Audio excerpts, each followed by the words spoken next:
Hello everyone, and welcome. We're very happy you're here today. My name is Alex. Hi everyone. I'm Laura. Thank you for joining us and spending a few minutes learning English with us. Today, we are going to talk about something very simple and very important, the future. Don't worry, this is not a difficult topic. We are not going to use hard words or fast English. That's right. We will speak slowly and clearly. You can listen, relax, and enjoy the conversation. You don't need to understand every single word. Just listen and follow the idea. When we say the future, some people feel nervous. They think about big dreams, big decisions, and big changes. But the future is not only about big things. It's also about small ideas and small plans. For example, what you want to do tomorrow or next week. Exactly. Everyone has a future. Everyone has plans. They can be simple, or they can be big. Both are okay. In this episode, we will talk about work, travel, learning new things, and everyday plans. We will use easy English, so you can practice listening in a natural way. If English is not your first language, that's perfectly fine. Making mistakes is part of learning. Yes. The most important thing is to feel comfortable. Listen first. Then, if you want, you can repeat some sentences after us. So take a deep breath, get comfortable, and let's start thinking about the future together. Let's begin. Laura, can I ask you a question? Do you often think about the future? Yes, I do. But not every day. Sometimes I think about big dreams, and sometimes I only think about tomorrow. That's interesting. Many people think the future is only about big dreams, like a perfect job or a perfect life. Yes, and that can feel a little scary. Big dreams are exciting, but they can also feel far away. I agree. When I think only about big dreams, I sometimes feel tired. It feels like too much. Exactly. That's why I like to think about simple plans. Small things feel easier and more real. So what is a big dream for you? A big dream for me is to have a life where I feel calm and balanced. I don't need everything. I just want to feel happy with what I do. That's a beautiful dream. And what about simple plans? Simple plans are things like meeting a friend, learning a new word in English, or taking a short walk after work. I like that. Big dreams give us direction, but simple plans help us move forward, step by step. Yes. The future is not one big moment. It's many small moments. That's very true. And the good news is, simple plans are easy to talk about in English. Exactly. You can say, I want to relax, or I plan to study a little. So today, we will talk about both big dreams and simple plans. Because both are important, and both are part of your future. Laura, let's talk about work and jobs. This is a very common topic when we talk about the future. Yes, it is. Many people ask, what do you want to do in the future? It's a simple question, but the answer is not always easy. That's true. Some people know exactly what job they want. Others are not sure yet. And that's okay. Not knowing is also part of life. So, Laura, what kind of job would you like to have in the future? In the future, I would like to work with people. I enjoy listening, helping, and supporting others. That sounds meaningful. Do you have a specific job in mind? Maybe something in education or community work. I don't need a famous job. I want work that feels useful and human. I like that idea. For me, I'm interested in creative and digital work. I enjoy using technology to solve problems and share ideas. That fits you very well. Do you want to work alone or with a team? I think I want to work with a small team. I like collaboration, but I also like having quiet time to focus. That balance is important. Many people want flexible work in the future. Yes, in the future, I would like to have a job that allows me to learn new skills and grow over time. I feel the same.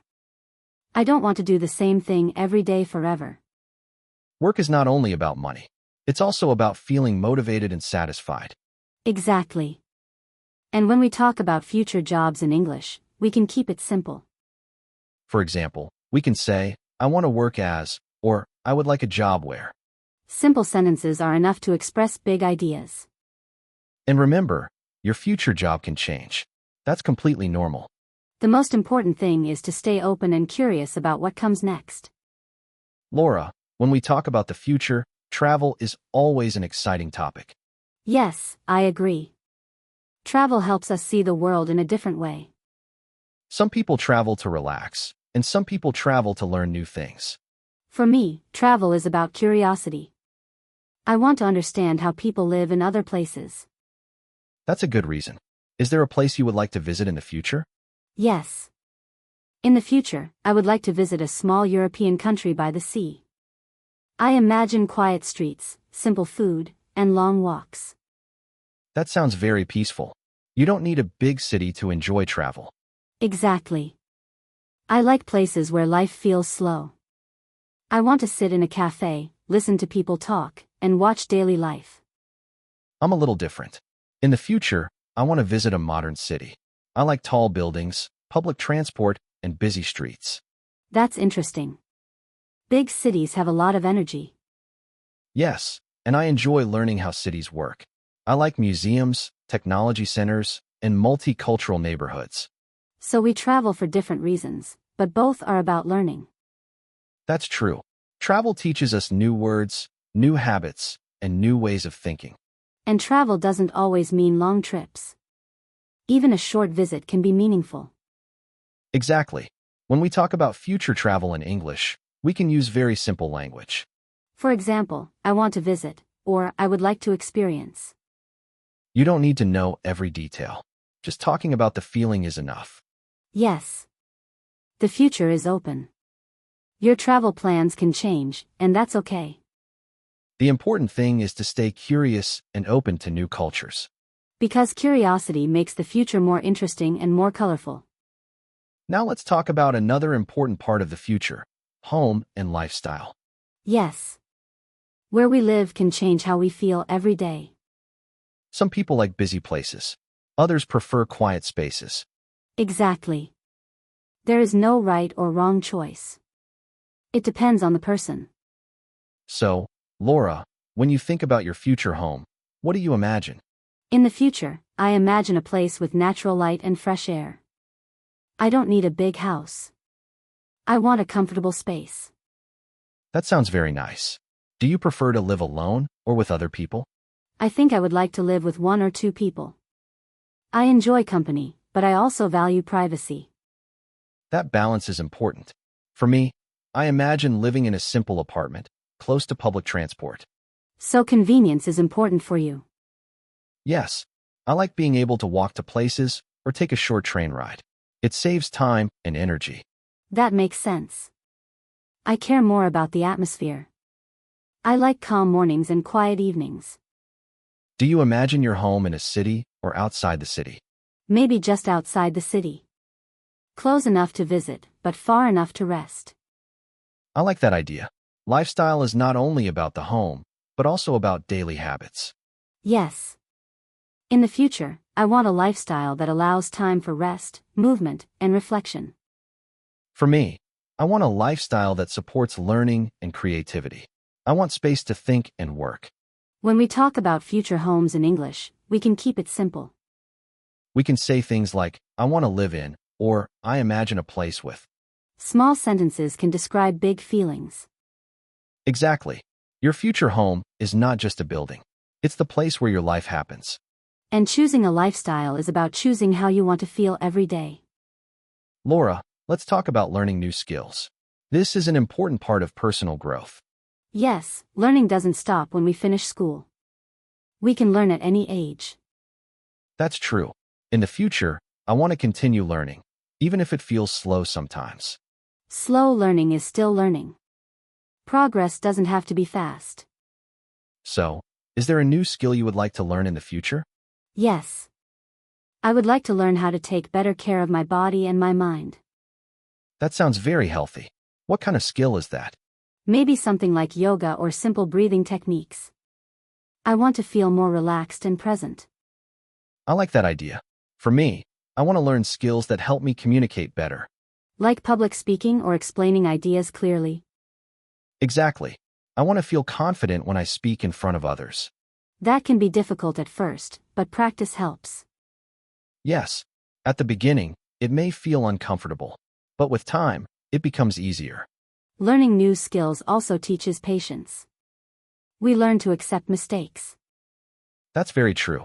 Making mistakes is part of growth. In the future, I want learning to be part of my daily life, not something stressful. Me too. Even 10 minutes a day can make a difference. When we talk about learning in English, we can use simple expressions. For example, I want to learn how to, or I'm trying to improve my. You don't need perfect grammar to talk about your goals. The important thing is to express your intention. Yes. Learning new skills helps us feel more confident about the future. And personal growth is not about becoming perfect. It's about becoming more aware, more patient, and more open to change. Now let's talk about the near future. Not next year, not in 10 years, but tomorrow and next week. Yes. Talking about the near future is very useful for everyday English. Exactly. We often talk about simple plans with friends, family, or coworkers. So, Alex, what are you going to do tomorrow? Tomorrow, I'm going to start the day slowly. I want to wake up early and have a quiet morning. That sounds nice. What will you do after that? I'm going to take a short walk and listen to music. After that, I plan to do some work at home. Simple plans, but very clear. I like that. What about you, Laura? What are you going to do tomorrow? Tomorrow, I'm going to meet a friend for coffee. We haven't seen each other in a while. That's always good. Talking with friends is important. Yes. After that, I'm going to spend some time reading and relaxing. That sounds like a balanced day. Now let's think about next week. Do you have any plans? Next week, I'm going to focus on learning. I want to practice English and review some notes. That's a great plan. I also want to study a little more next week. Are you going to do anything fun? Yes. Next week, I'm going to watch a movie at home one evening. Nice. It's important to enjoy small things. When we talk about the near future in English, we often use going to. For example, I'm going to meet a friend, or I'm going to relax. These sentences are simple, but very useful. Small plans help us feel organized and calm. And talking about them in English helps build confidence, step by step. Laura, we've talked about many things today. Let's take a moment to look back. Yes. We talked about the future in a very simple and calm way. First, we talked about big dreams and simple plans. Big dreams give us direction, and small plans help us move forward every day. Then, we talked about future jobs and work life. Yes. We shared what kind of work we would like to do and how we want to feel at work. After that, we talked about travel and curiosity about other cultures. Travel helps us learn, even when the trip is short or simple. We also talked about future homes and lifestyle. Where we live and how we live can change our daily life. Then, we discussed learning new skills and personal growth. Learning helps us feel more confident about the future. Finally, we talked about the near future, tomorrow and next week. Small plans are easy to talk about and easy to start. All of these topics use simple English. Yes. You can talk about your future using short and clear sentences. The most important thing is to practice and feel comfortable. Because the future is something we all share. We are almost at the end of today's conversation. Thank you for spending this time with us and listening carefully. Remember, talking about the future doesn't have to be difficult. You can start with one small sentence. For example, tomorrow, I'm going to relax, or next week, I want to learn something new. Try to say your sentence out loud, even if you are alone. If you enjoyed this episode, listen again and practice with us. Think about one small plan for tomorrow. Say it in English. One step at a time. See you next time.